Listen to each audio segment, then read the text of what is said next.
Perdón, me anuncia por aquí que el coche con matrícula de Madrid 5645 se ha dejado la llave puesta y la tiene el guardacoche. Gracias.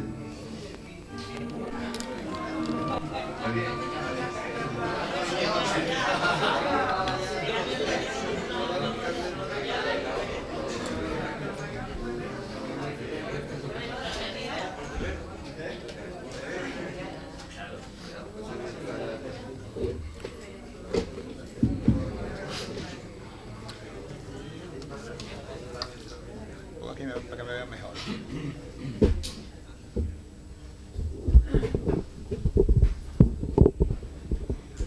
Cuando tú quieras.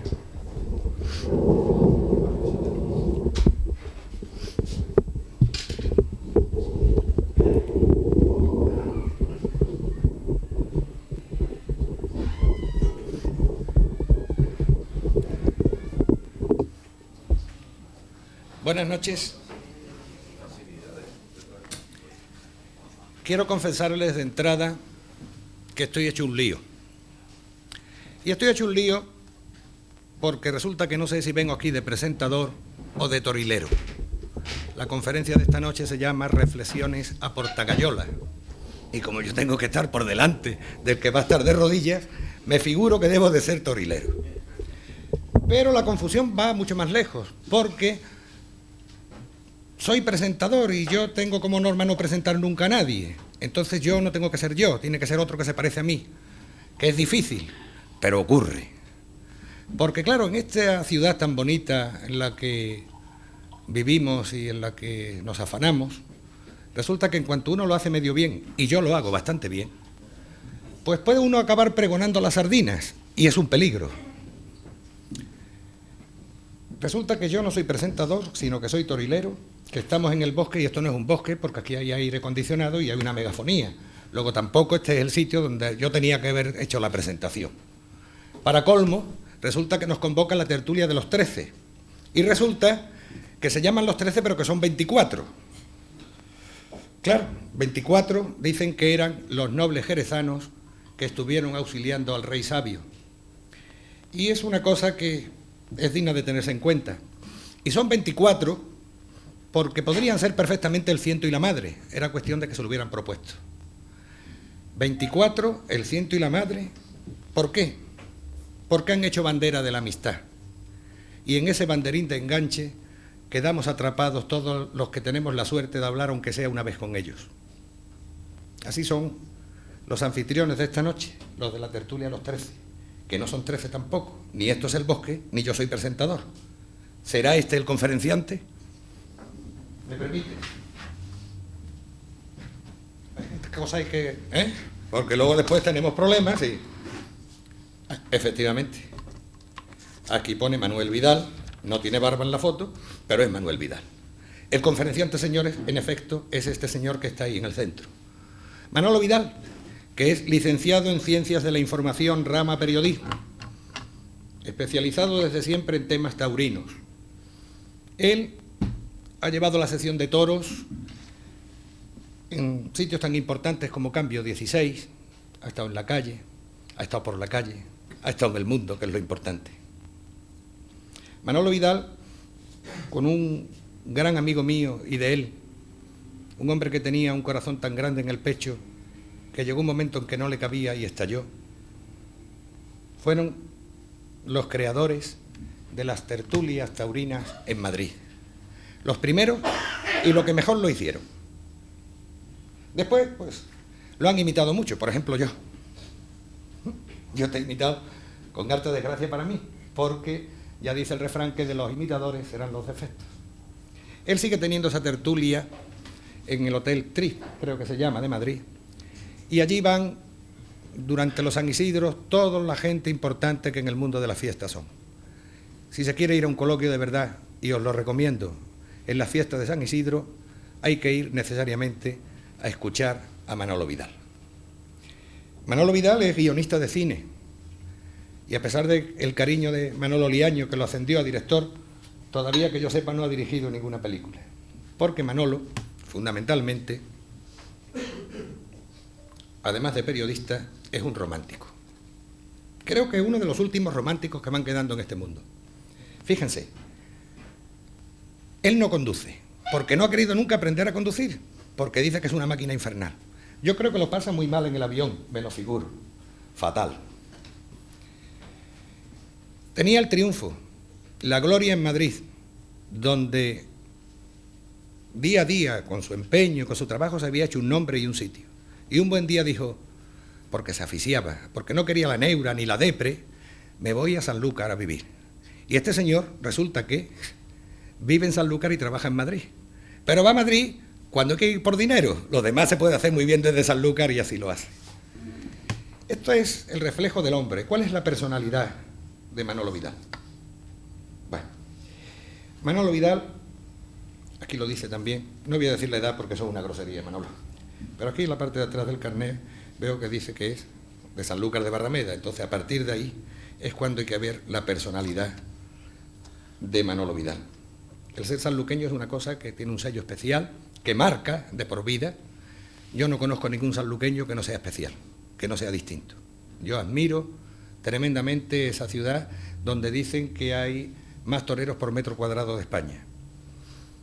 Y Manolo ahí está, haciendo sus guiones de cine, sus promociones, su trabajo. Va a Madrid, cobra y se vuelve.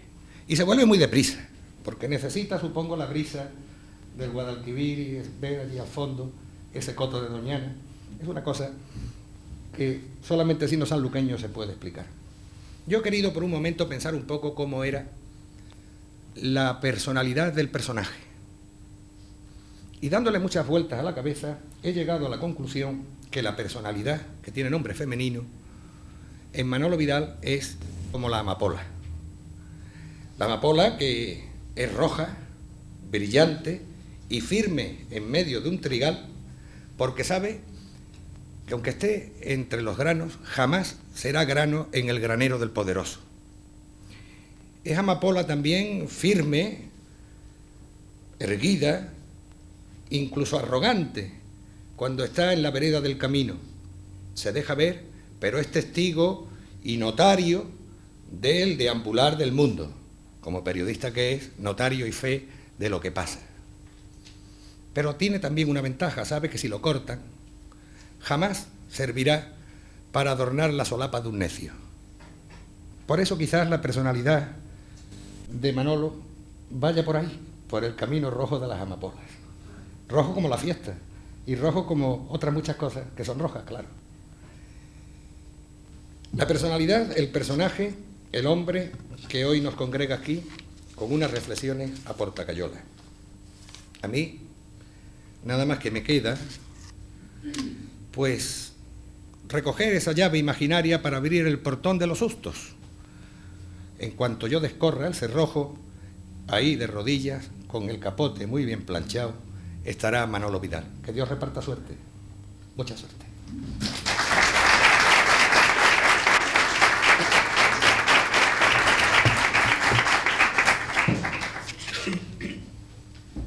Señoras y señores, muy buenas. Pepe Sánchez ha empezado hablando de contradicciones y yo estoy sumido en este momento en la mayor contradicción a que se puede llegar dando la cara a unos contertulios y oyendo un aplauso al que, y ahí viene la gran contradicción, yo tenía que sumarme porque las palabras que he oído son, bueno, no solo emocionantes, sino de una calidad dialéctica de las que realmente no estamos acostumbrados a oír. Pero al mismo tiempo no podía sumarme a ese aplauso y ahí la contradicción, porque esas palabras iban de un modo totalmente inmerecido dirigidas a mi persona. Por lo tanto, tengo que empezar, por supuesto, dándole las gracias a mi amigo Pepe Sánchez y decir, en este caso, que quienes tenemos alguna fama de personajes casi de renacimiento, puesto que nos dedicamos a diferentes disciplinas de la comunicación o del explicar la vida por diferentes medios artísticos o técnicos, y ese creo que modestamente es mi caso, nos sentimos absolutamente desbordados y admirados por una persona de una cultura tan enciclopédica como la de Pepe Sánchez, al que yo he visto hablar, disertar, resolver sobre la marcha como se resuelve en un lance en una décima de segundo sobre tantos temas que me parece que es un exponente de un hombre realmente del Renacimiento y de una cultura además entroncada en la savia y en la historia y en la raíz de su pueblo. Y que las palabras que ha pronunciado sobre mí únicamente se puede ser tan generoso a partir de la seguridad absoluta en el propio talento. Solo eso da la generosidad y por eso Pepe Sánchez ha sido tan generoso conmigo. Gracias, Pepe, amigo. Gracias. Gracias también a la Peña Los 13, que para mí ha sido siempre una peña paradigmática en el sentido de que en el tiempo que yo llevo viviendo en esta última etapa mía en Sanlúcar, yo de Sanlúcar me fui con 15 años y he vuelto a la provecta edad que ustedes contemplan, siempre he recibido puntualmente el calendario de su animación, de su agitación taurina de invierno, y me ha parecido el reclamo más seductor para acudir, como lo he venido haciendo cada vez que he encontrado a alguien que me trajera de Sanlúcar, a estar aquí. Y siempre he venido aquí a oír hablar de toros. Porque a mí, en este mundo, lo que más me gusta es hablar de toros. Pero no hablar de toros yo, sino que se hable de toros. Mi relación directa con la expresión taurina, con el análisis de la realidad taurina, ha venido primero por la prensa, como bien ha recordado Pepe, y he llegado incluso a asumir algunas temporadas, muy pocas, la crítica estable, fija, convencional de empezar en la Magdalena y de terminar en el Pilar, pero eso ha sido solo en unos momentos en que yo pensaba que había que escribir de toros en unos medios de información donde los toros eran algo, si no vedado, sí mal visto, sí como un vestigio de un pasado en el que aquel momento histórico se quería finiquitar del todo. Eran medios de información que estaban en ese momento contribuyendo a la transición democrática del país, y parecía que eso de los toros era una cosa o de señoritos o de gente del régimen anterior.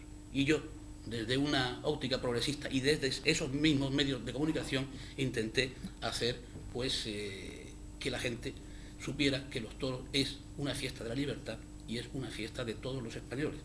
Y me parece que en ese sentido, pues al menos he conseguido que aquellos directores de aquellas publicaciones que me regateaban el espacio para hablar de toros, ahora me los encuentro en una barrera con un puro, y aunque no saben distinguir pues una larga cordobesa de un pingüí, pero sí están ahora apareciendo en los lugares como aficionados de pro. Eso me parece, amigos, que era lo que había que hacer en ese momento.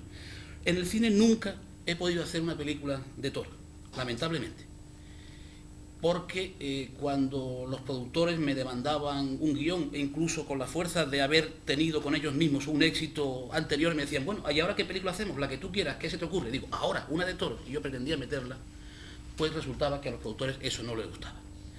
Parece ser que ahora, y muy recientemente, he creado mi propia productora, voy a dirigir una película, porque lo que no puedo hacer yo de ninguna manera es dejar entredicho a mi amigo Manolo Liaño, al que desde aquí le mando un abrazo porque lo he visto ahí a última hora, pero no he tenido tiempo de saludarlo.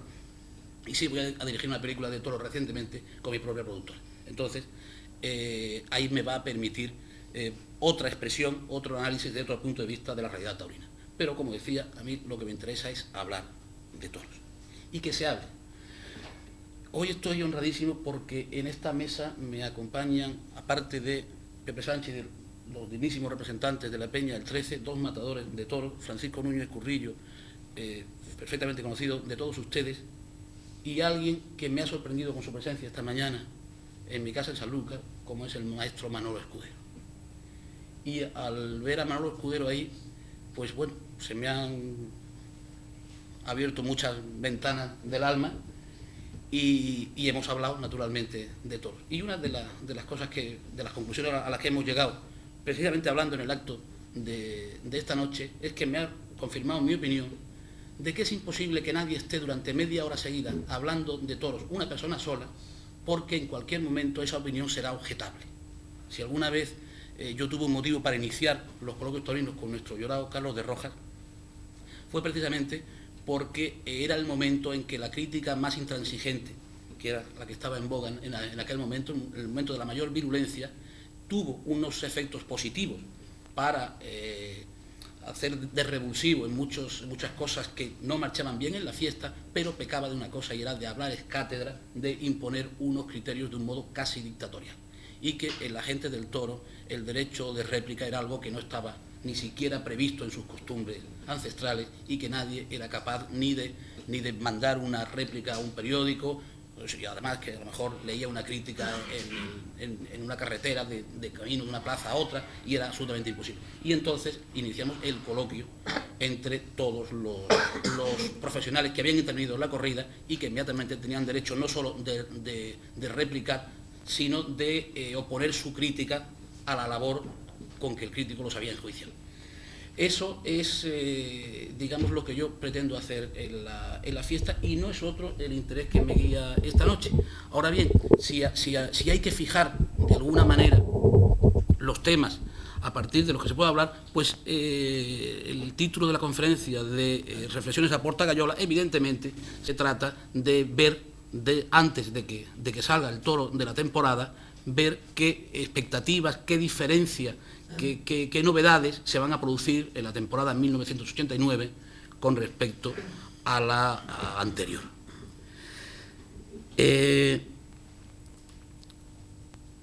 Yo creo que en el toreo, y eso nos sirve para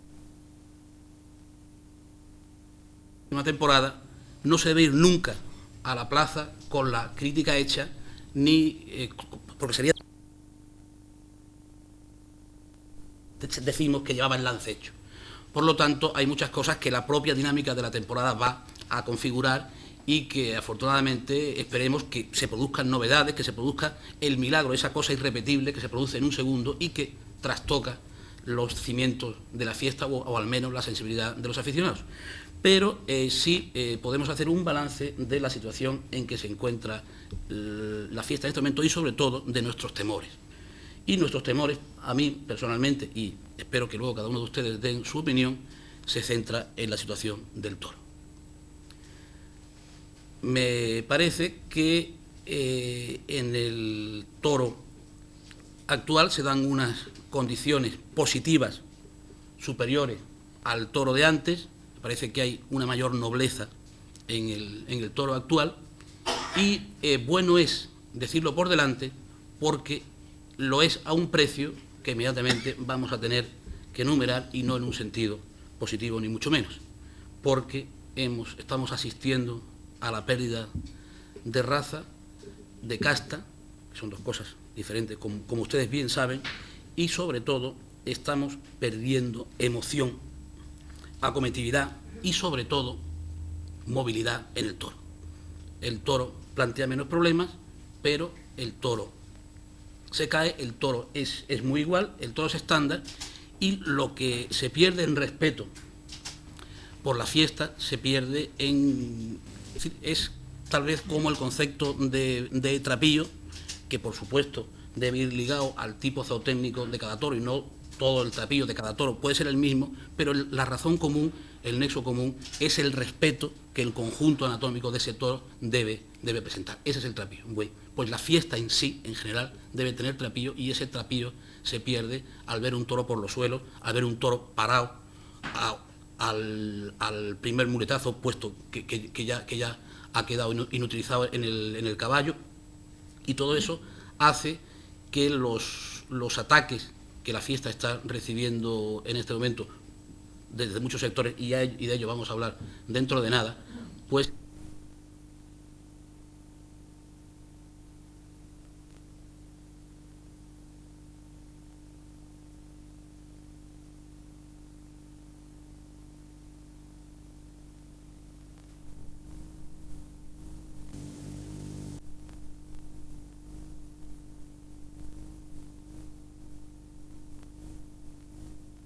emplean comúnmente, que los toros que no son bravos, los toros que no son nobles, que no se emplean, no se caen.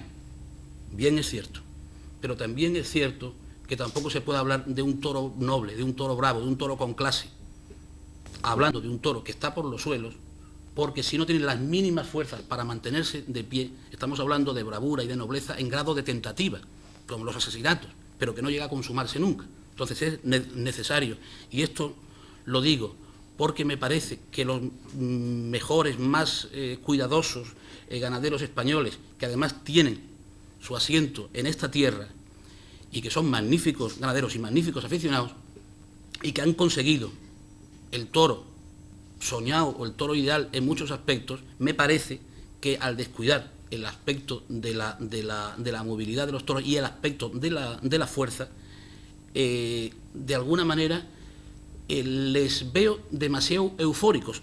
Ayer me hubiera gustado estar aquí en la conferencia de Juan Pedro Domecq, que es un magnífico aficionado y un gran ganadero, pero yo le escuché hace poco en Madrid y le vi demasiado satisfecho. Es decir, no se planteaba con esa preocupación con la que se plantean amplios sectores de la afición el problema de las caídas y la falta de fuerza de los toros. Y me parece que simplemente con que ellos, que lo tienen en la mano, y además son magníficos ganaderos, como digo, si estuvieran más preocupados de lo que están, y yo los veo demasiado alegres, y eso habría que achacárselo, pues me parece que pondríamos el dedo en la llaga del más grave problema que en este momento está sufriendo la fiesta. En cuanto a toreros, me parece que en este momento hay un plantel magnífico de toreros que se está toreando excelentemente. No diría mejor que nunca, porque esa tal vez sea una de las claves del coloquio, y habrá opiniones en diferentes sentidos, y simplemente al estar yo sentado entre dos generaciones de toreros, eso ya sugiere una confrontación de dos ópticas diferentes, pero estamos asistiendo a un momento de gran brillantez y gran conjunto de toreros. Y esta es la parte positiva que siempre me apresuro a poner por delante. ¿Qué hay a cambio de eso? ¿Qué es la parte que nos preocupa ante una nueva temporada? ¿Cuál es el temor que nos asalta a Portagayola esperando que salga el toro de la temporada? Pues con respecto a los toreros, varios problemas. Uno de ellos es la monotonía. Lamentablemente a este toro actual, al que más cosas se le puede hacer, se le hacen menos cosas cada vez. Al menos más variadas, no en cuanto a número, es verdad que se le dan más pases que nunca, pero se le hacen menos cosas. Está la comodidad de las figuras.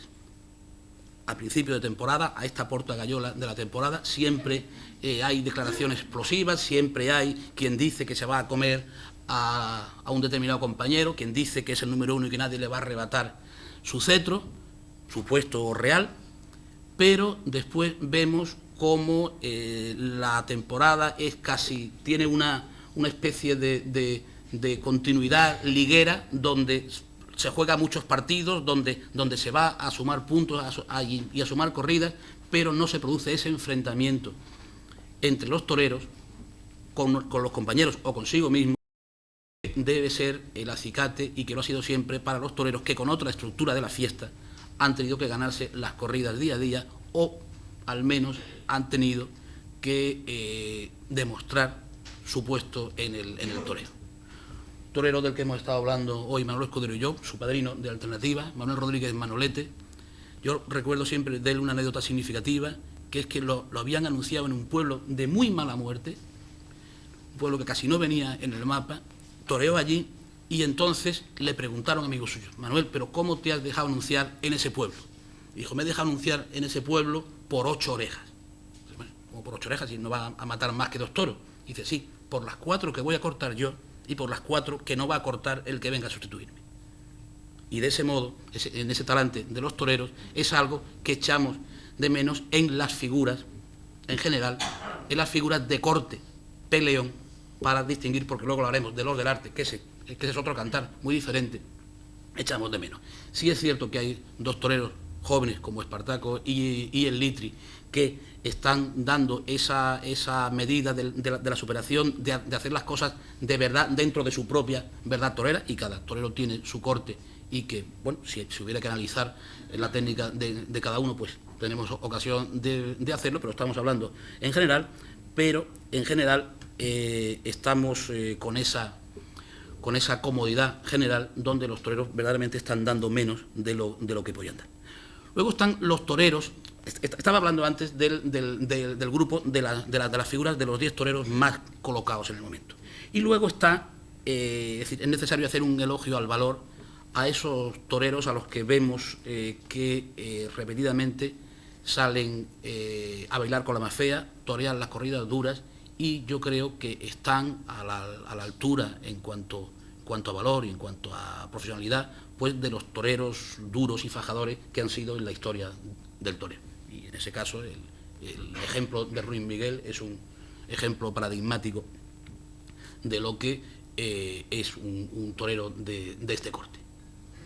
Y de cara a la próxima temporada seguimos contando, yo creo que muy afortunadamente, con los toreros de valor, que son esa guinda en la fiesta, esa cosa que siempre ha existido realmente en el toreo, y aquellos toreros que nos siguen llevando, a mí por lo menos lo sigue haciendo, me siguen llevando a las plazas con la esperanza de acrecentar mis recuerdos taurinos.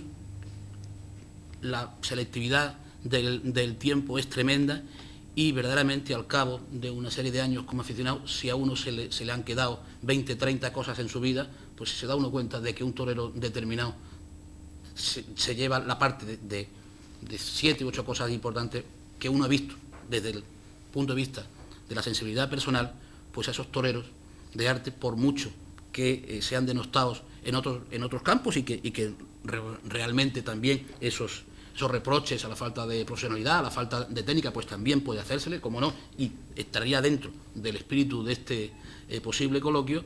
Pero, señores, yo estoy encantado de la vida de poder también seguir contando esta temporada con toreros como Rafael de Paula o como toreros como Curro Romero, que me van a hacer ir lleno de ilusión a la plaza.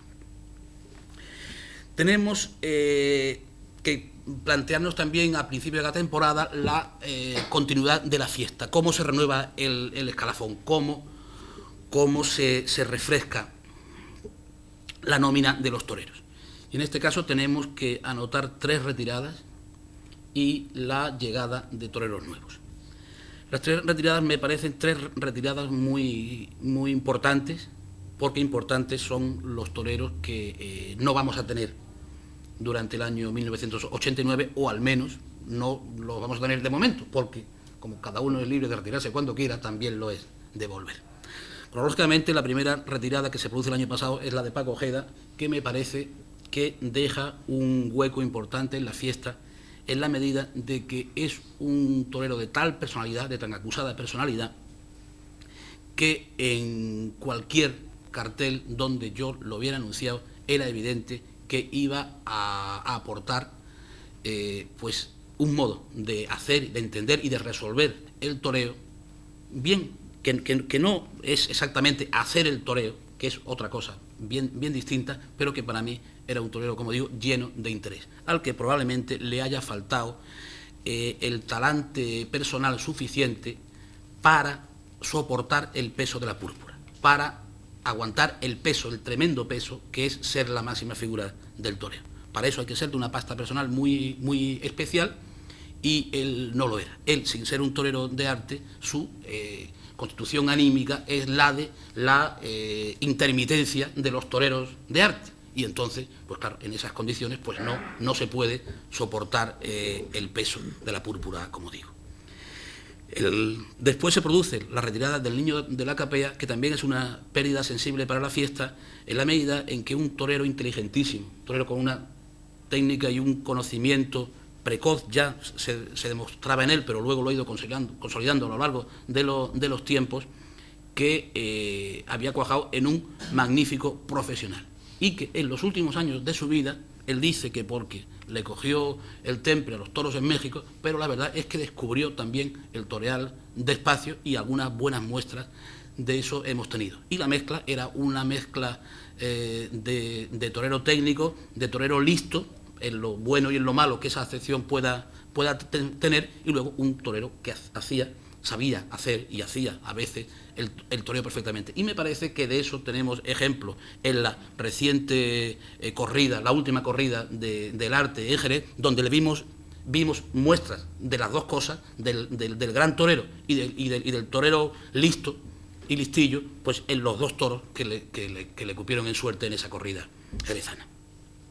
Y la última retirada se produce de modo inesperado, aunque estaba cantada de algún modo, pero sin alaracas, con gran, yo diría, prudencia, con gran tacto, se nos va casi de puntillas Dámaso González. Y yo creo que aquí hay compañeros míos de la crítica taurina, a los que por supuesto no incluyo en ese pecado que ahora mismo voy a incluirme yo incluso y a reconocer. Me parece que la crítica nacional especialmente, la crítica que tenía fuerza en algún momento para, si no quitar de funcionar a un torero, sí para negarle un poco el pan y la sal, ha cometido con ese torero una de las injusticias mayores que yo creo que se han cometido en la historia de la fiesta. Y llevado por esos críticos, unos sectores del público en determinadas plazas, eso de contar los pases a Dámaso González, eso de reírse de un torero tan serio, tan honrado, y que al mismo tiempo ha hecho una cosa que nadie le ha, desde la crítica o de ese sector de la crítica, le ha reconocido o no lo reconoció en su momento cuando ya toreaba así, porque luego al final parece que se han congraciado con él, nadie de ese sector le reconocía el admirable secreto del temple que tenía y tiene Dámaso González. Por eso aquí, al referirme a él, pues quiero referirme también a esa injusticia que se ha cometido con ese torero por un sector de la crítica que, por ejemplo, no reconoció que Paquirri hubiera toreado bien un toro en su vida. Son exactamente esos mismos críticos. Y eso, amigos, me parece que es absolutamente lamentable. Paquirri no está aquí para hacer bueno, para poder, gustar de esa rectificación o de esa mea culpa, pero Dámaso González yo creo que debe una reparación en ese sentido. Se van estos toreros y vienen toreros jóvenes. Yo confío plenamente en la continuidad de la fiesta, en los novilleros está el futuro. El sistema de las escuelas, que era un sistema que al principio empezamos a poner en entredicho también, porque pensábamos que el duro aprendizaje de las capeas, el duro aprendizaje de los pueblos, de la tapia, de los tentaderos, que era el aprendizaje clásico, era el que valía, y hemos comprobado, como en todas las cosas, que vale todo o no vale nada, o sea que depende de los casos y que tampoco con eso hay que ser axiomático ni hay que ser intransigente. Porque, por ejemplo, en una escuela reciente, por poner solo un ejemplo, en la escuela de Madrid vemos que en muy poco espacio de tiempo ha dado matadores de toros como el Gillo, como Joselito, como Fundi, como Bote, como Lucio Sandín, ha dado hasta un mártir para la fiesta. Eso en tan poco tiempo me parece que sí justifica la existencia de las escuelas, y me consta que en el sur se está trabajando mucho. Yo he visto hace poco un festival en Sanlúcar donde todos los chavales sabían torear, y recientemente he estado en la provincia de Madrid en una final de las escuelas donde fueron profesores de todas las escuelas de España, y no había un solo chaval que no supiera torear, que no supiera cómo más o menos hacer las cosas. Luego el problema está en la personalidad de cada uno y dónde puedan llegar, pero sí vemos que la continuidad de la fiesta está asegurada en ese sentido. Con respecto a las empresas, nos encontramos en la misma situación que el año anterior. Nos encontramos con los mismos monopolios, nos encontramos con que eso no es bueno para la fiesta. Se dice que la parte buena, porque como ven estoy intentando buscar la parte buena incluso de las cosas que me parecen negativas. Se dice que la parte buena puede estar porque un empresario poderoso garantiza unas contrataciones y una calidad y un nivel en los festejos, exigiendo a determinados toreros y a determinados ganaderos que estén presentes. Es cierto que ese reto deben resolverlo los empresarios con imaginación y dándole a la gente cosas que los lleven a la plaza. Y bien por el contrario, deben abstenerse de hacer cosas que puedan alejar a nadie de la plaza. Yo cuando veo un toro por el suelo, cuando veo un cartel mal confeccionado, cuando veo una organización global de una corrida cuyo fracaso está cantado, yo en lo que pienso siempre es en las personas que están en la plaza, aunque sean pocas, que esa gente que han ido, que han hecho el esfuerzo de ir, unas entradas muy caras, y se sienten defraudadas, se sienten casi engañadas, si esa gente no va a volver nunca más a los toros. y la poca gente que va así encima de los que van, estamos echando gente, amigos, ahí es donde tenemos un aspecto realmente preocupante. Bien es cierto también, y esto un poco en descarga de los empresarios, que las propiedades públicas de las plazas también se plantean muchas veces con los cánones exorbitantes que están pidiendo por su arrendamiento, hacer negocio con los toros. Y cuando esto ocurre en diputaciones, ocurre en ayuntamientos que son propietarios de las plazas, no hay más remedio también que señalarles que ese es un camino absolutamente equivocado, porque los toros no tienen que darle de comer más que a los ganaderos y a los toreros y a la gente que vive para el toro y del toro. Las instituciones públicas lo que tienen que hacer es potenciar la fiesta, tutelarlas como un bien, no solo un bien cultural y una fiesta a reivindicar, sino como un bien social y de la comunicación entre los españoles. Y por lo tanto, ese gravamen de esas tasas, de esos cánones de arrendamiento, deberían desaparecer y se tendrían que ser los propietarios de las plazas, cuando estas sean instituciones públicas, municipales o provinciales, deben unir su propiedad a un desarrollo mayor de la fiesta.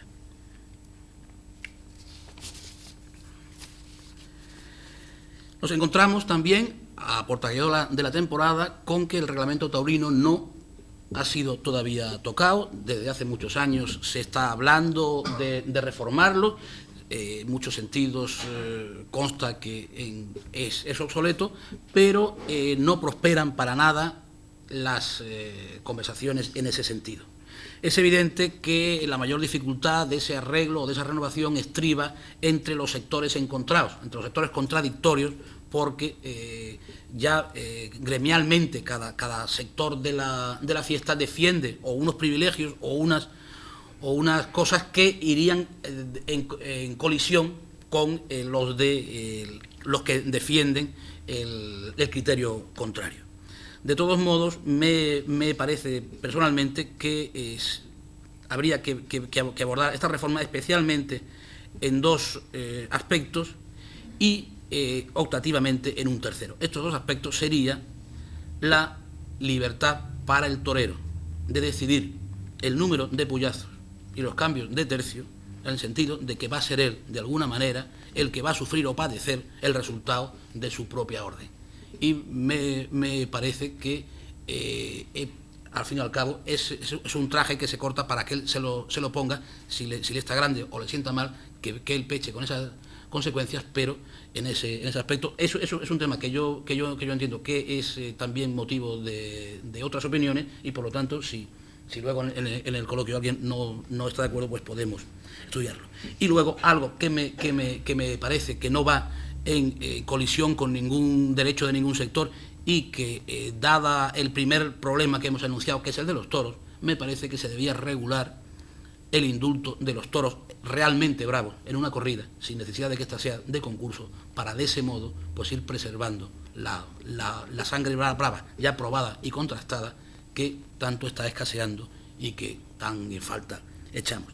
Y el optativo sería, y ese es un largo tema, la idoneidad o no de que las presidencias de las corridas sigan recayendo en funcionarios, bien de policía, bien por designación municipal, en los lugares pequeños, en vez de crear, como en otras disciplinas, un colegio de presidentes donde quienes asuman esa responsabilidad estén formados y sobre todo uniformados por un criterio general y por otras condiciones y por unos conocimientos que evidentemente no se estudian en la Escuela Superior de Policía. Y, por supuesto, llegaríamos a la contradicción que supondría, y es un ejemplo que se ha puesto muchas veces, pero que no me resisto a repetirlo, que sería absurdo que en un encuentro de categoría regional de fútbol o provincial, que en vez de arbitrarlo un árbitro colegiado, lo arbitrara el comandante de puesto de la Guardia Civil. Bueno, pues en este caso me parece que la idea del colegio de presidentes taurinos es algo que se nos ha quedado también pendiente el pasado año, y también nos enfrentamos a su carencia en esta portagallola de la temporada 89.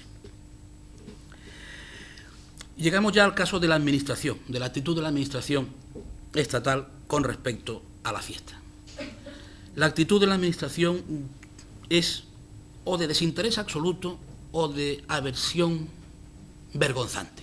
Es decir, no se atreven a decir que esto de los toros no les interesa nada, pero tampoco son capaces de hacer un pronunciamiento claro a favor de la fiesta. No estoy hablando de ayudas, aunque bien podría arbitrarse ayudas para la promoción, la creación de novilladas, o simplemente en el sentido tributario se podrían arbitrar unas ayudas para la fiesta, pero no me estoy refiriendo a eso, que sería problema de los empresarios, sino a un reconocimiento de la fiesta, a un asumir la fiesta. ¿Y qué ocurre en ese caso? Pues ocurre que ante esa indiferencia de la administración por la fiesta se produce una situación nueva para España, y eso sí que es novedad con respecto a la temporada 89, que es la entrada en la Comunidad Económica Europea y este año además la presidencia española en el primer periodo del año, el primer semestre. Y coincidiendo con eso hay una serie de declaraciones de ataques a la fiesta por parte de estamentos comunitarios. Y el Parlamento Europeo se permite, primero, juzgar la fiesta de los toros, que ya de entrada debería ser inadmisible, y luego pronunciarse a favor de su supresión. Y eso se hace en un contexto de absoluto desinterés de la administración española, que no da la menor respuesta a eso. ¿Cuál debería ser la respuesta de la administración? Pues debería ser una respuesta institucional, por supuesto, serena, sin demagogias y extrañada. O sea, si empezamos admitiendo que alguien puede, desde otro país, decidir qué debemos hacer o no en nuestra casa, en materia cultural, en materia de las raíces populares de nuestro pueblo, pues entonces estamos admitiendo algo que no admitiríamos con la Constitución española en la mano, de un vecino con respecto a otro hacia sus costumbres privadas. Por lo tanto, esa debería ser la respuesta. Para articular esa respuesta, yo me he permitido hacer un ligerísimo recuento de los ataques que la fiesta ha recibido a lo largo de su historia, y que vienen de muy largo, y que siempre la fiesta ha estado amenazada. Y en esta lista de amenazas está la prueba de la vitalidad del espectáculo rey de los españoles. Porque ya desde Isabel la Católica fue la precursora del afeitado, o por lo menos de la manipulación de las astas de las reses. Porque parece ser, y ahí no se ponen de acuerdo los historiadores, si fue en Arévalo o en Medina del Campo, vio un correr toros, y entonces le produjo aquello tal temor o tal repugnancia o hirió su sensibilidad, que luego vimos que era bastante fuerte para no herirse ante otras muchas cosas que pasaron en la España de su época, la Inquisición incluida, o la cruenta conquista de América, o la expulsión de judíos y moriscos, o el término de la reconquista española. Y entonces pues intentó primero prohibir los toros, no lo consiguió con todo el poder de Isabel la Católica, y luego propuso que embolaran los toros, cosa que se le hizo caso 2 o 3 meses, y luego ya nadie le hizo caso, y al final tuvo que tirar la toalla y comprender que era imposible hacer eso. Luego hay un episodio desconocido para la mayoría de los que se ocupan de los temas históricos, incluso para quienes se ocupan de temas religiosos, que es que el propio Felipe II, el rey más poderoso de su época, el rey de la más perfecta sintonía con el Vaticano en cuanto a muchos temas, pero muy enfrentado en otros, estuvo durante un largo periodo de su vida excomulgado por el Papa. Y estuvo excomulgado por el Papa por culpa de la fiesta de los toros. O sea, fue exactamente en 1567 cuando Pío V excomulgó a todos los que practicaran cualquier juego con los toros en público, negaba entierro sagrado a los que murieran a consecuencia de estos juegos, y excomulgaba también a todos los eclesiásticos y a todas las autoridades, y en ellas incluía al rey, que permitieran en los territorios bajo su dominio que se corrieran toros. Y, naturalmente, Felipe II no le hizo el menor caso y tuvieron que pasar 25 años hasta que Gregorio VIII levantara finalmente las excomuniones. Naturalmente, en ese caso, quedaba claro que el enfrentamiento entre Felipe II y el Papa era también político, en la medida en que no podía dejarse ganar la pelea ni siquiera en un tema como ese. Pero también está ahí la prueba de que la fiesta de los toros siempre ha tenido detractores en ese segundo. Y luego, gracias a un ataque a la fiesta de los toros, tal como se entendía en la época, gracias a eso nace el toreo tal como lo entendemos. Porque en cuanto llega Felipe V a España, cuando yo creo que sí era motivo para por lo menos haber protestado o no haberlo aceptado, y abandonan las plazas de toros los caballeros que a la jineta realizaban ejercicios públicos con toros, corrían toros. ¿Y entonces qué pasa? Pues pasa como una reforma agraria, o sea, que abandona, es decir, cuando Francisco Romero en Ronda, y sigue por una serie de nombres que van configurando las dinastías toreras y crean el toreo hasta nuestros días. Y luego ya hay una serie de prohibiciones temporales de Fernando VI, de Carlos III y de Carlos IV.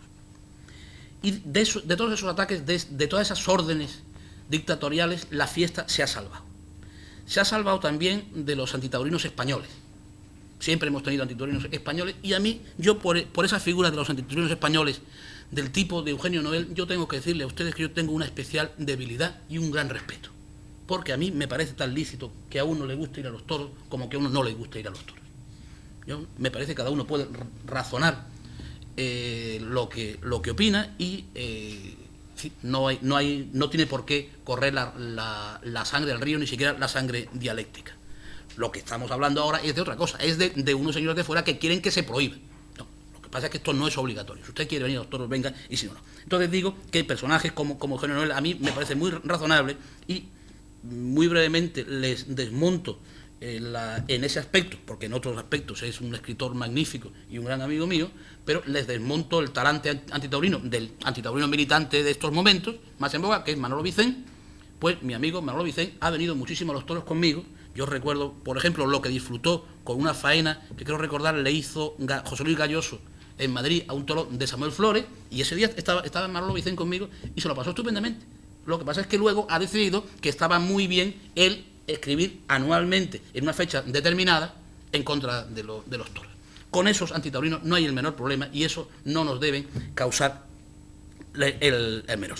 Ha habido, en cambio, a favor de los toros en el extranjero. Estamos llenos de adhesiones a la fiesta. Desde el siglo pasado los viajeros románticos, tanto ingleses como franceses, hasta Alejandro Dumas, e incluso el italiano Edmundo de Amicis, que es un escritor considerado en España como escritor sensiblero y para niños, el autor del célebre libro Corazón, de aquello el cuento de los Apeninos a los Andes, aquello famoso del niño Marco y todo eso. Bueno, pues ese escritor sensible y ese escritor delicado era un tremendo aficionado a los toros, que hacía verdaderas campañas en Italia y en Francia, donde también pasó parte de su vida a favor de la fiesta. Y en este último siglo, pues es obvio hacer la lista de aquellos escritores franceses e intelectuales franceses, creadores franceses, que y americanos y de ingleses y de todo el mundo, que se han aproximado con respeto a la fiesta de los toros, y que ese respeto se ha trocado en entusiasmo enseguida. Pienso que esto es, digamos, el tipo de respuesta que debe dar la sociedad española, no solo las instituciones, sino la sociedad española amante de los toros, ante un ataque, ante una invasión. Es decir, que es casi es una invasión de los 100.000 hijos de San Luis. Están metiéndose no dentro de nuestra casa, están metiéndose dentro de nuestra sensibilidad privada. Y nuestra sensibilidad privada está llena del toreo. Y entonces la respuesta debe ser en un tono cultural, y yo creo que la última cosa que se puede decir sobre el tema, por ejemplo, es recordar, por ejemplo, que los toros es el argumento recurrente después del de la Guerra Civil más empleado, por ejemplo, por todos los poetas de la generación española del 27. La generación poética más importante como grupo de la historia de la literatura española. Porque si bien la del siglo de oro es la otra gran generación poética española, no se trata de una generación, sino de casi un siglo, y que además está a caballo entre el 16 y el 17. Y en cambio, ese núcleo compacto que se crea además en Sevilla el año 27 a instancias y pagado por un torero, por Ignacio Sánchez Mejía, que en ese momento quiere que su amigo Fernando Villalón conozca a los jóvenes poetas que en ese momento están funcionando en España y reúne a los que él le parece que son los más interesantes, muchos de ellos no se conocían entre sí, y los junta en Sevilla, les paga los viajes y la estancia, y ahí se crea la generación del 27. Ahí nace el espíritu de grupo, la cohesión temática, y se apuntalan los principios estéticos e ideológicos que van luego a configurar lo que es esa generación. Generación que, como digo, tiene los toros como elemento recurrente, como tema recurrente a lo largo de su obra. Y esto yo creo que nos despeja cualquier duda con respecto al peso específico cultural de los toros, porque es una fiesta que, si bien es cultura en sí misma, genera cultura además, porque genera creación y genera en las diferentes disciplinas del arte, genera obras inspiradas en él. Este sería, amigos, la fijación de los temas que se me ocurren que están pendientes de cara a la próxima temporada. El estado de la ganadería brava, la situación del escalafón taurino, la reforma del reglamento, la mentalidad de las empresas, la actitud de la administración con respecto a la fiesta y la legítima defensa que debemos plantearnos con respecto a los ataques de unos señores que, no nos equivoquemos, si bien no tienen poder decisorio contra nosotros, no nos pueden prohibir las corridas de toros por ley, porque esas leyes no nos llegan, sí pueden ir horadando poquito a poco, y si no empleamos una respuesta inmediata, sí pueden ir horadando lo que es, digamos, la continuidad y sobre todo la salud intelectual, la salud de presentar la cara de la fiesta al mundo en un momento donde paralelamente se está produciendo una expansión de la fiesta a otros países, como en el caso de Francia, que la fiesta está llegando a alcanzar unos extremos que nos llenan a nosotros de satisfacción por una parte y de envidia por otra. Por lo tanto, amigos, yo creo que estos son los temas con los que podríamos abrir un coloquio donde, de alguna manera, volvamos a recuperar el espíritu de lo que pienso deben ser estas reuniones, que es hablar de toros y hablar todo. Por mí ya termino. Gracias.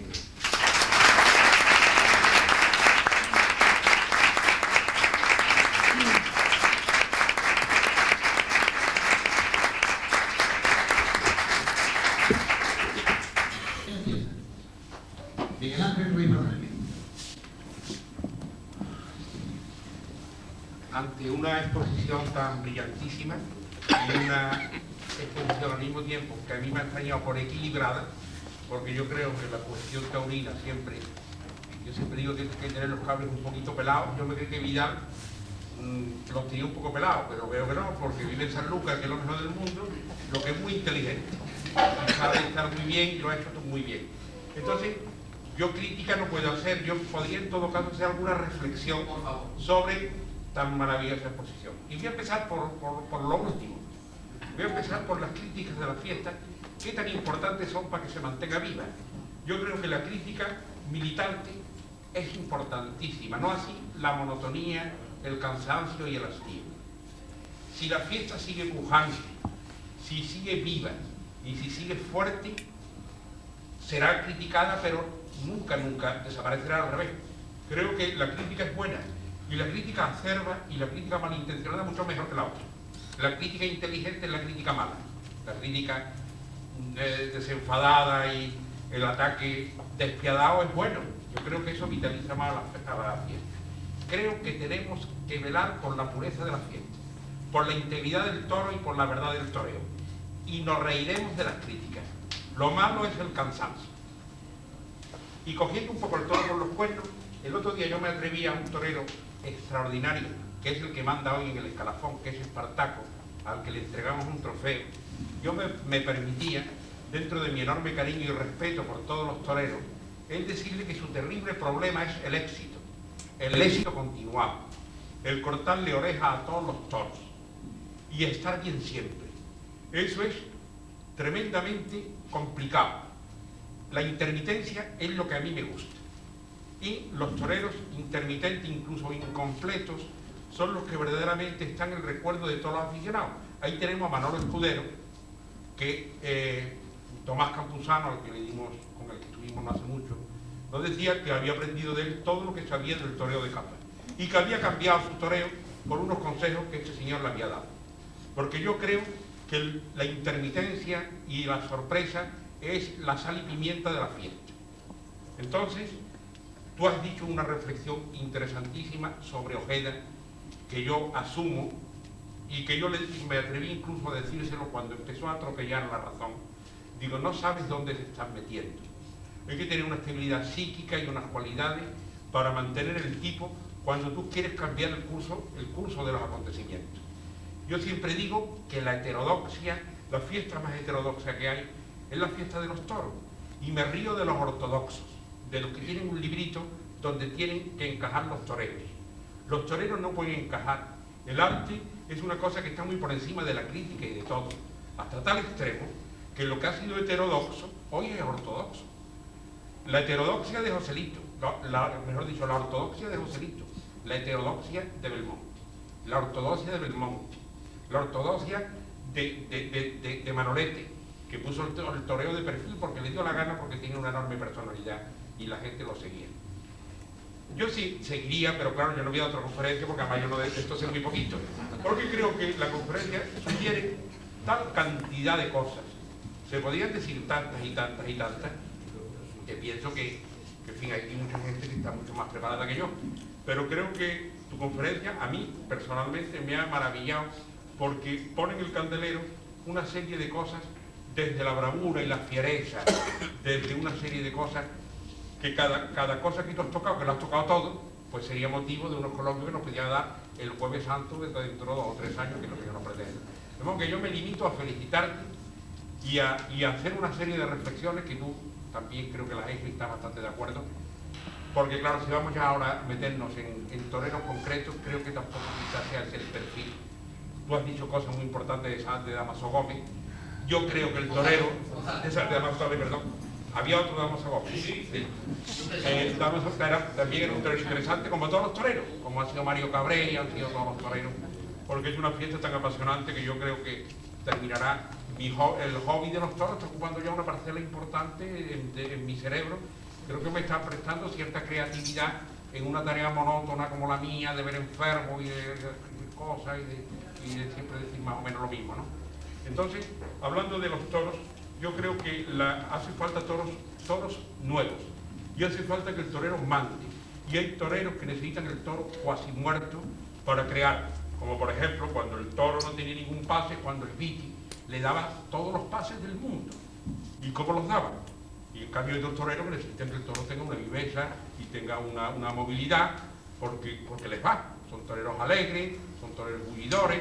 Y yo creo que en el toreo todos los toreros son importantes. Ya no hablo más, porque...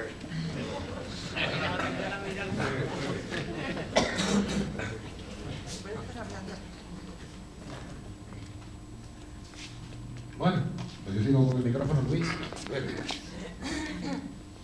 Bueno, Manolo Vidal, yo realmente en esas reflexiones a Porta Gayola que tan valientemente se han expuesto, había que matizar en algunos aspectos, por ejemplo, el caso de la falta de tutela, de protección por parte de la Administración Central, y también por algunos medios de comunicación, que está claro, por ejemplo, Televisión Española.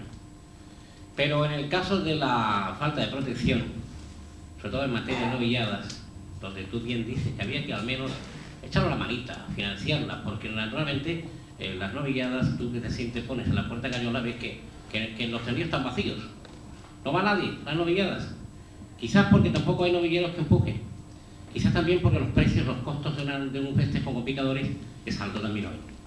Entonces quizás lo mismo que se financia al aspecto deportivo. Realmente yo veo cifras para financiar campos de fútbol, equipos. Realmente con la fiesta de los toros es totalmente abismal. Entonces yo, en el caso de la protección de parte de la administración, había que llegar, como hace unas fechas, creo que el niño La Capea, en una audiencia que le concedió Su Majestad el Rey, parece ser que le pidió una dirección de asuntos taurinos. Entonces yo no sé cómo habrá quedado esto, si Su Majestad el Rey habrá hecho seguir esa petición por parte del niño La Capea. Lo que es evidente que ahora mismo, en estos años, en esta época, la administración central está totalmente al margen de la fiesta de los toros. ¿Está claro? Entonces yo creo que tú debías al menos matizar, abundar respecto a lo que yo te he expuesto. Sí, con respecto a lo que he dicho, me gustaría ampliar algo. Una parte, ya que recuerdas la figura del rey, decir que probablemente sea el único ejemplo de la, no de la administración en este caso, sino de la más alta autoridad del Estado, que constantemente con su presencia está, digamos, asumiendo la fiesta de los toros como la fiesta nacional española. Y está otro ejemplo para mí admirable, que es el de su madre, doña María de las Mercedes, que en un estado de salud verdaderamente lamentable, en una silla de ruedas, con el cuello torcido que tiene, en días absolutamente inclementes, yo la he visto ir un día y otro a los toros. Y eso sí me parece que es con esa presencia, es decir, estamos aquí porque estamos asumiendo, es asumir, es decir, esto es mío, cosa que la administración no hace. Y no hace, y el ejemplo más claro es que de las normas que parten de la administración con respecto a los toros, solo hay normas precautorias y normas punitivas, no hay ninguna norma positiva, no hay ninguna norma de apoyo.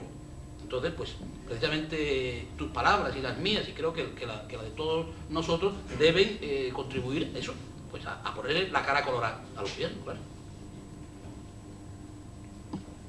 Bueno, yo sigo teniendo el micrófono por aquí. Como me pregunten yo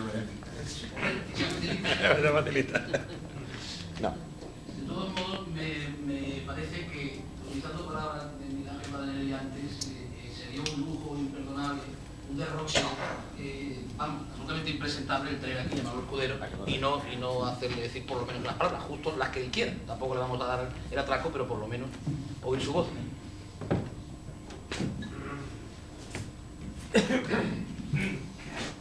Buenas noches, señoras y caballeros.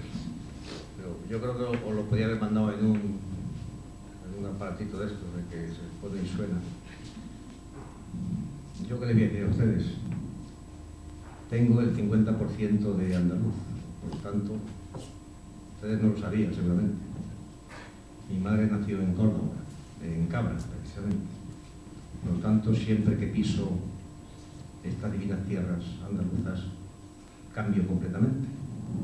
No sé si ya me siento andaluz y no madrileño. Por eso mi sentimiento por el torero y por el toro es posiblemente bastante abultado.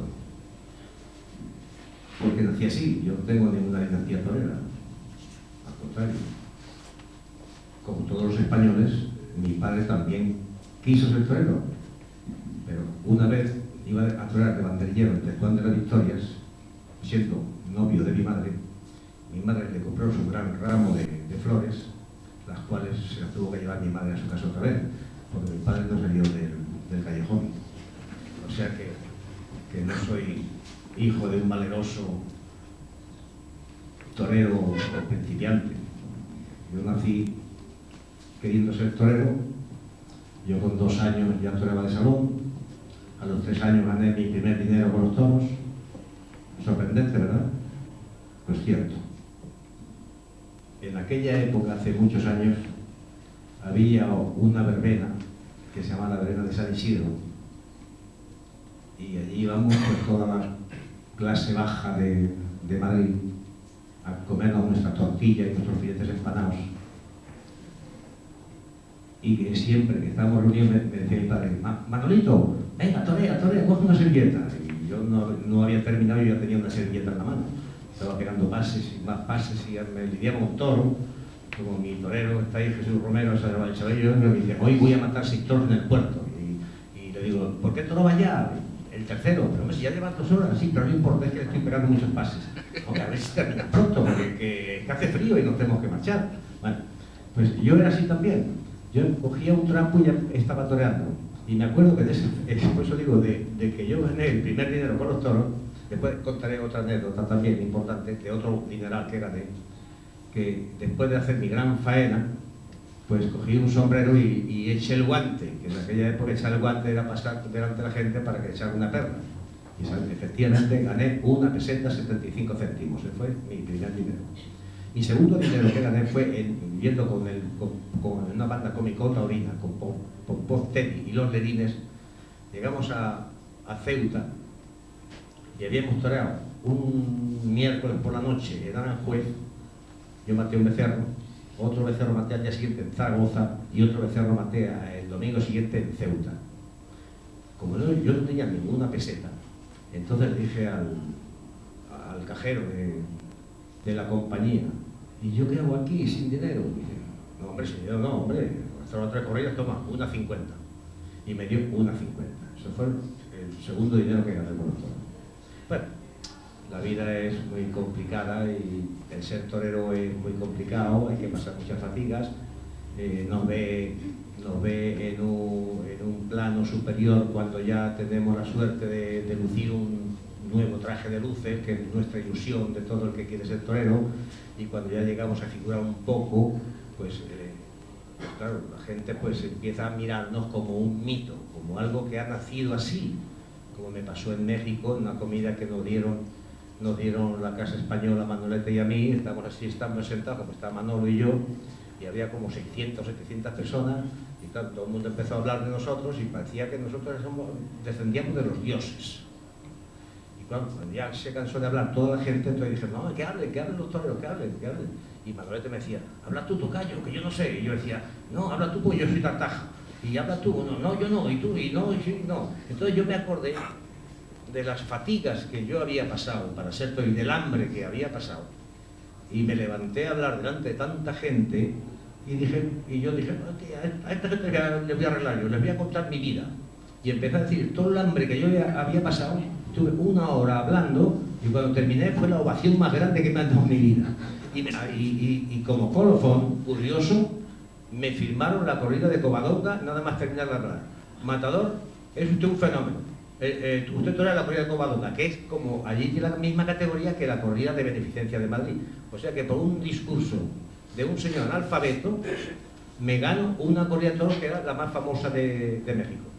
Bueno, estas cosas son muy curiosas, porque yo expuse precisamente que allí estábamos, pero no porque nos hubieran puesto graciosamente, sino porque las fatigas que habíamos pasado hasta llegar a ese punto habían sido tan tremendas, ¿comprende?, que nos sentíamos un poco mínimos en cuanto a la presencia de toda esa gente, millonarios y de todo, y nosotros resulta que éramos superiores, nos ponían como unos seres superiores, y éramos unos pobres muchachos, lo mismo Manolete que yo, que habíamos nacido del hambre.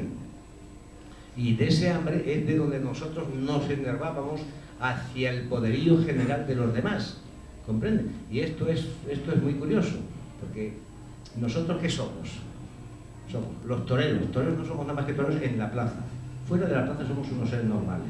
Y esos seres normales pues nos tienen que tratar como seres normales, porque nosotros quisiéramos también ser compañeros de los demás, y los demás que fueran compañeros nuestros.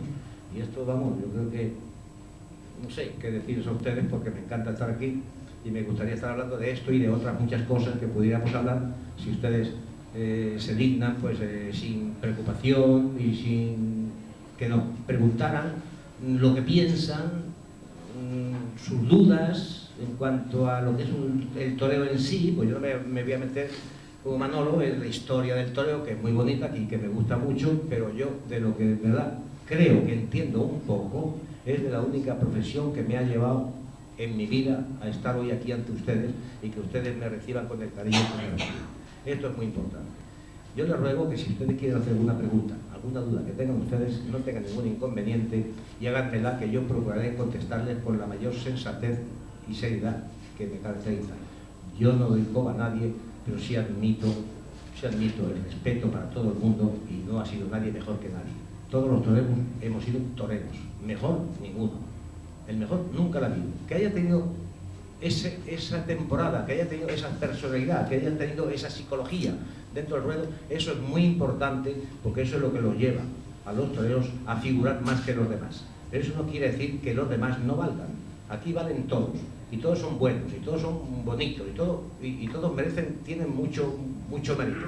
Y por lo tanto yo admiro y respeto a todos los toreros, pero nunca he admitido que haya habido ninguno mejor que otro. Todos hemos sido toreros, nada más que toreros.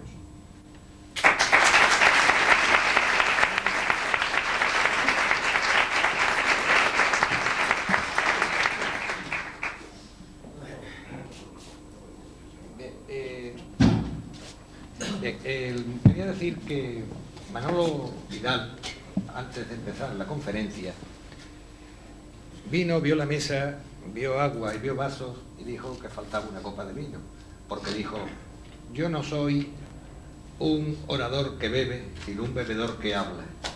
Y me parece que en cierta medida, después de las palabras del maestro, deberíamos de terminar de momento este coloquio y seguirlo tomando una copa de vino, que la tertulia de los 13, con mucho gusto, nos ofrece ahora a continuación. Porque yo creo que ustedes tampoco son oyentes que beben, sino bebedores que escuchan. Muchas gracias.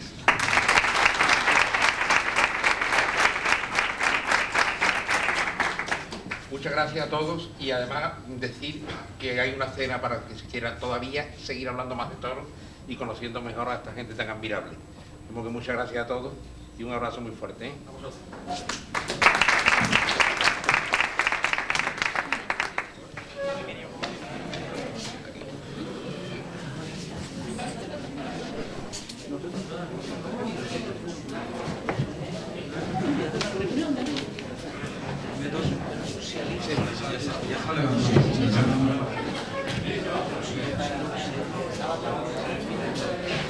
Bueno, buenas noches. Terminamos aquí el ciclo de la tertulia de los 13, un año más, con algunas sabidurías más sobre el toro. Me corresponde a mí como representante de los ayuntamientos explicarle a don Manuel Vidal este obsequio que le hace la tertulia de los 13 y que espero que le encante y que sepa que aquí en la tertulia de los 13, tanto en la tertulia como en el ayuntamiento como en todas las personas que hay aquí, amigos, nuevos amigos. Muchísimas gracias.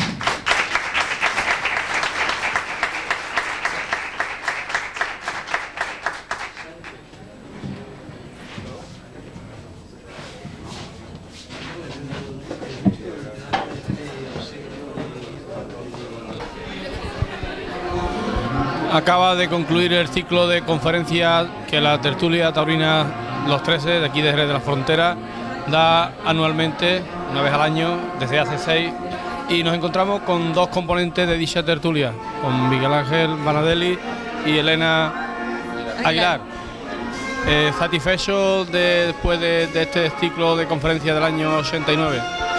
Estoy muy satisfecho y... 89 no, creo que del año 88, ¿no? No, sí, del año 88, sí. Con el problema de la telefónica y todo este asunto, hemos tenido que retrasar un poco el ciclo. Estaba muy satisfecho y sobre todo yo personalmente muy orgulloso de mi ascendencia sanluqueña, porque la tertulia organiza la conferencia, pero la tonalidad de señorío y de impresionante garbo, pues lo da la televisión sanluqueña, los sanluqueños que acuden a oírnos o a estar con nosotros, y en fin, lo hemos pasado muy bien. Creo que las conferencias han tenido una gran altura. La de hoy ha sido muy bonita, de Vidal, ha sido un estudio crítico sobre el mundo de los toros, sobre los toreros, sobre los empresarios, sobre la crisis de las fiestas, sobre los problemas, la problemática que quieren crearnos en la Comunidad Económica Europea con su actitud contraria a las fiestas. Creo que ha sido muy bonita. La del cura de ayer fue verdaderamente impresionante en cuanto a gracia, en cuanto a atractivo y originalidad, y no digamos Juan Pedro Domesolí, con sus conocimientos exhaustivos de las fiestas, con su amor hacia la ganadería. Fue una exposición brillantísima. Yo creo que el ciclo ha sido completo. Yo creo que la tertulia está ofreciendo pues lo que la gente quiere, que sea un ambiente agradable, un ambiente familiar, donde todo el mundo tiene su cabida, donde creo que todos somos como hermanos, porque nos hermana el arte, nos hermana la fiesta, nos hermana la amistad, y creo que esto funciona. Miguel Ángel, ¿cómo nació esta tertulia taurina de aquí desde los 13, que ya lleva muchos años y que muchos sanluqueños pues tal vez no sepan de qué va la cosa aquí con esta tertulia que hacen bastantes actos culturales? Bueno, pues curiosamente a mí me llamaron un día por si yo quería pertenecer a la tertulia Los 13, pero yo por lo visto con el bigote y la cosa y eso, creían que yo no iba a encajar, que yo era un hombre muy serio, que yo, en fin, me veían como una cosa de problemática en esto. Entonces es que la gente de verdad que no me conoce. Me conoce como vestido con la bata blanca y con todas estas cosas terroríficas, con el bisturí en la mano y eso. Y para mí, en fin, yo soy un ser humano que además es médico, pero me ha empezado a conocer la gente un poco fuera de mi faceta técnica, de mi faceta profesional, como un hombre enamorado pues de muchísimas cosas, enamorado del arte, de las fiestas, de las puestas de sol, de Sanlúcar, de los langostinos, del vino de por aquí, de esta gente increíble, que si yo fuera alguien, que no soy nadie, ni quiero serlo, sino quiero ser uno más. Y eso es lo que han visto en la tertulia, que soy uno más, como todos. Tenemos gente tan increíble como Elena, que eso sí que es un monstruo. Una chica, pues, la mujer se ha incorporado, hemos tenido la originalidad de incorporar a la mujer a una tertulia, pero además que nos están dejando totalmente borrados, porque saben tanto como nosotros, pero además son mucho más monas, huelen mejor y todas esas cosas. Y tenemos Elena, ¿tú qué tienes que decir de lo que dice tu compañero de tertulia? Que la tertulia nació, pues verás, éramos un grupo de amigos que nos veíamos en todos los actos. Entonces llegó un momento en que decíamos, bueno, vamos a reunirnos entre nosotros para charlar de toros, nada más que por aquello de decir, vamos a intercambiar opiniones y vamos a llamar a toreros, a ganaderos y a gente del toro que hable con nosotros y que nos enseñe.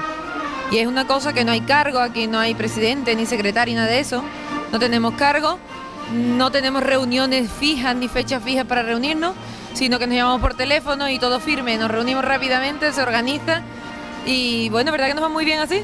Sí, pero tiene una cosa que yo quería apuntar, que no tenemos ni nos felicitamos el día del cumpleaños, ni el día del santo, ni nada. Además unos somos altos, otros somos bajos, otros son una cosa, otros son otra. Uno de un torero y otro de otro. Claro, exactamente, sí. Claro.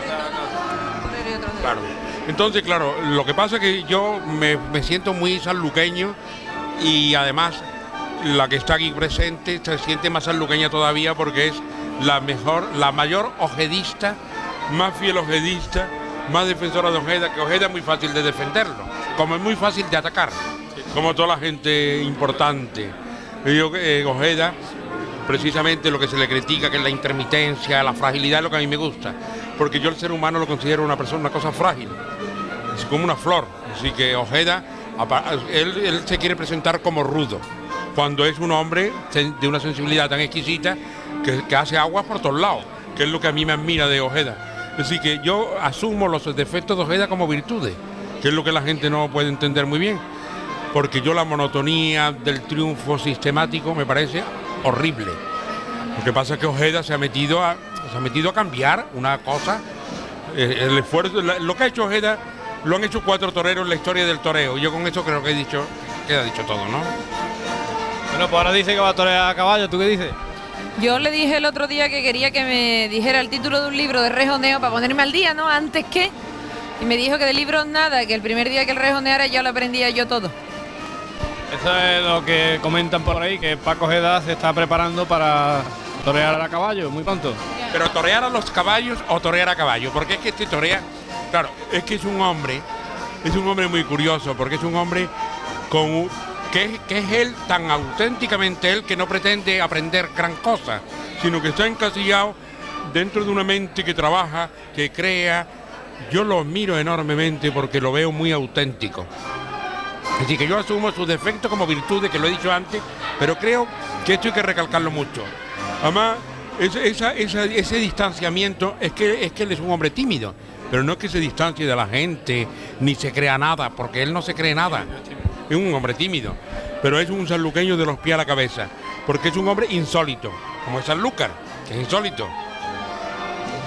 Bien, pues muchas gracias, enhorabuena a ambos representantes de la tertulia de los 13, y yo lo que le digo a los dos, que le deis la enhorabuena al resto de todos los contertulios, puesto que yo creo que la labor de cultura que estáis haciendo para la fiesta de los toros yo creo que es muy importante y para que esto nunca desaparezca. Como ha comentado Manolo Vidal, yo creo que no hay quien pueda con la fiesta de los toros, cada día irá más, y más cuando haya contertulios como la tertulia de los 13, que son gente que se reúnen precisamente para eso, para que la fiesta no decaiga, fiesta de los toros. Y las gracias las que hay que darle a vosotros, porque gracias a vosotros esto puede llegar a mucha más gente. Lo nuestro es una obligación, lo nuestro es una obligación, aparte de que me gusta, pero también es una obligación de informar a la gente que no pueden desplazar. Pero la información positiva es la que hay que agradecer.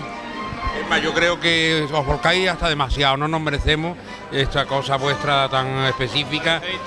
No, pero vamos. Yo creo que es muy importante que existan las tertulias taurinas, por lo menos para mí, que me gustan los toros, y yo he dicho que es una obligación, pero no para mí, una obligación porque es un trabajo para un medio de comunicación, pero aparte me encanta la fiesta de los toros y la obligación es informar a los que no pueden venir, pero si yo no tuviera que informar a los que tengo que informar también vendría, por lo menos para estar con vosotros. Muchas gracias. Muchas gracias. Muchas gracias.